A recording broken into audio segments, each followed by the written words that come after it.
बिस्मिल्लाहिर्रहमानिर्रहीम। अस्सलाम वालेकुम। आपका दोस्त सलमान हैदर। दुआ है परवरदिगार से कि उसने आपको और आपके अहले खाना को अपनी हिफ्ज़ व अमान में रखा। वो जो अलीमा खान साहबा ने कहा था ना कि इमरान खान साहब को फांसी के फंदे पर चढ़ाने की कोशिश की जा रही है, और हम इस केस को ना सिर्फ बरतानिया में इमरान खान साहब के बेटे बल्कि अमेरिका में भी हम डोनाल्ड लू के खिलाफ लेके चले गए। यानी जो साफर केस चलाने पर पाबंदी थी, कहीं ना कहीं गेम बहुत ज़्यादा सीरियस है जी। और मैं जो चीज़ें आपके सामने रिवील रखने जा रहा हूँ बड़ी हैरान कुन नहीं बल्कि खौफनाक है। ये तो वो हो गया जो डिक्टेटरशिप में ज़िया उल हक साहब के दौर में भी नहीं हुआ, बल्कि उससे भी बहुत हद तक आगे चली गई। ये फ़ैसला जो रात को आया है वाकई बड़ी हैरानगी वाली बात है। उधर सुप्रीम कोर्ट में इसी केस में इमरान खान साहब की ज़मानत का केस लग गया जी, और 22 तारीख को इमरान खान साहब की इस पर ज़मानत है। जजेस कौन है और किस तरीके का फ़ैसला होता है उस पर भी बात करेंगे। इलेक्शन कमीशन से क्यों गुमान आ रहा है कि जैसे वो इलेक्शन से पीछे भागना चाह रही है, वो इलेक्शन इनकाद नहीं करवाना चाह रही है क्वेश्चन मार्क के साथ। तो ये भी एक चीज़ है जो आपके साथ डिस्कस होनी है। आम भी लोग हैं, इसको ज़रा गौर से बारीकी से ज़रा सुनिएगा। साफर केस तो बहुत ख़तरनाक हो गया ना, इसमें कोई शक नहीं, क्योंकि 9 मिनट की जो इमरान खान साहब ने सहाफ़ियों से गुफ्तगू की थी ना, जिस वक्त पहला ये डिविजनल बेंच का फ़ैसला आया था कि साफर केस ओपन ट्रायल होना चाहिए, उसने बहुत तहलका मचाया हुआ। उसने वो 9 मिनट बहुत भारी पड़ गए और अच्छे खासे तगड़े भारी पड़ गए हैं। उसके बाद कल अलीमा खान साहबा ने कहा कि फांसी की सज़ा वाला बयान दिया कि जी इनका ये प्लान है और हम ये होने कभी नहीं देंगे।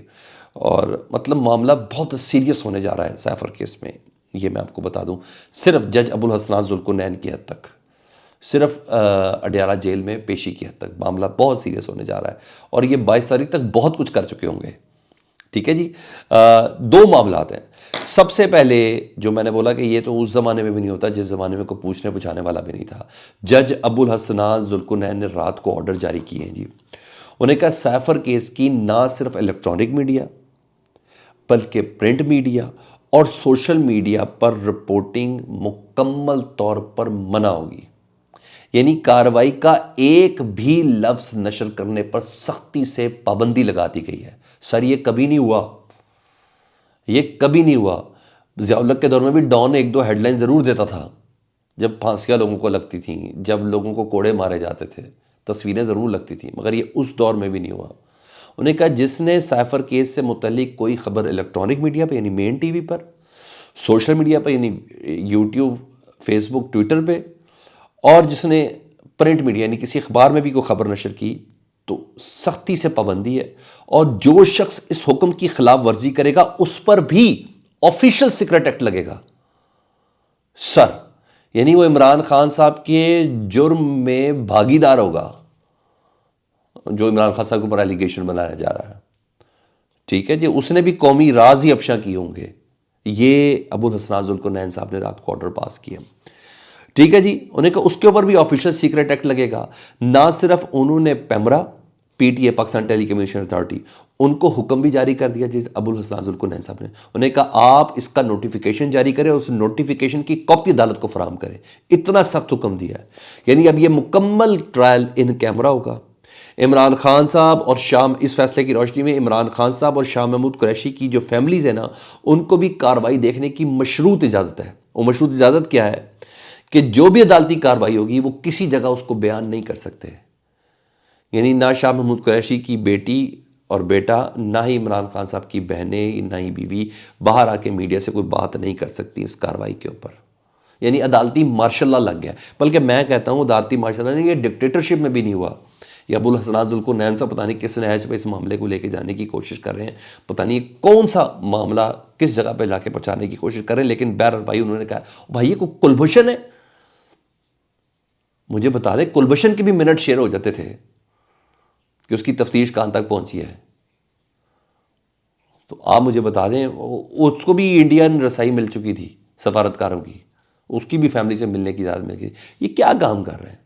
तो बहरहाल सख्त तनकीद की जा रही है जी पूरे सोशल मीडिया पर कि ये उन्होंने क्या किया। और मैं भी आपको बता रहा हूँ जितनी मेरी सहाफ़त की नज़र है, जितनी भी मेरी नज़र है और आपको लोगों का दिया हुआ जो एतमाद है, सर आप यकीन जानें जज के इस फैसले को आज की तारीख में नहीं तो कल की तारीख में उड़ा देना है।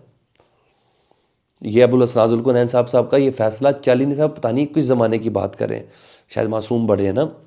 तो मुझे लगता है ये जज साहब का ये फ़ैसला मुअत्तल होगा। کیونکہ اوپن کورٹ کا اس وقت لاہور اسلام آباد ہائی کورٹ نے حکم دیا کہ اوپن کورٹ ٹرائل ہوگا. یہ کون ہوتے ہیں جب ایف آئی اے کی درخواست کے اوپر اس کو ان کیمرہ کرنے والے؟ جب اسلام آباد ہائی کورٹ نے کیا ہے تو کہیں دال میں کالا یا بہت دال کالی ہے یا دال کالی کرنے کی کوشش کی جا رہی کچھ ایسا ہے. تو یہ تو اوپن کورٹ کا فیصلہ بھی نہیں ہے. ان کا پہلا فیصلہ جو ان کیمرہ ہے وہ بھی، اور جو یہ والی انہوں نے پابندی لگائی ہے کہ جس نے اس کو رپورٹ کیا وہ بھی آفیشل سیکرٹ ایکٹ کے تحت شکنجے کے اندر آئے گا. یہ دونوں فیصلے اڑا دیے جائیں گے. اگر آپ یہ معاملہ دیکھ لیں یہ کس طرف سیریس لے کے جا رہے ہیں. اسی کیس میں عمران خان صاحب کی جو ضمانت کے لیے درخواست ہے سپریم کورٹ میں، وہ سماعت کے لیے منظور کر لی گئی ہے، اور بینچ کی سربراہی جسٹس طارق مسعود صاحب کر رہے ہیں، سردار طارق مسعود صاحب. دوسرے جسٹس منصور علی شاہ صاحب ہیں، اور تیسرے جسٹس اطہر من اللہ صاحب ہیں. 22 دسمبر کو سپریم کورٹ میں سیفر کیس میں ضمانت کی سماعت ہوگی، اور امید ہے کہ یہاں عمران خان صاحب کو ضمانت مل جائے گی. اگر بہت ہی اگر نگری مچ گئی نا تو عمران خان صاحب کو اگر سزا ملی بھی تو 1 کے مقابلے میں 2 سے پڑے گی. کیونکہ اطہر من اللہ صاحب سے متعلق تو مجھے آنکھیں بند کر کے یقین ہے.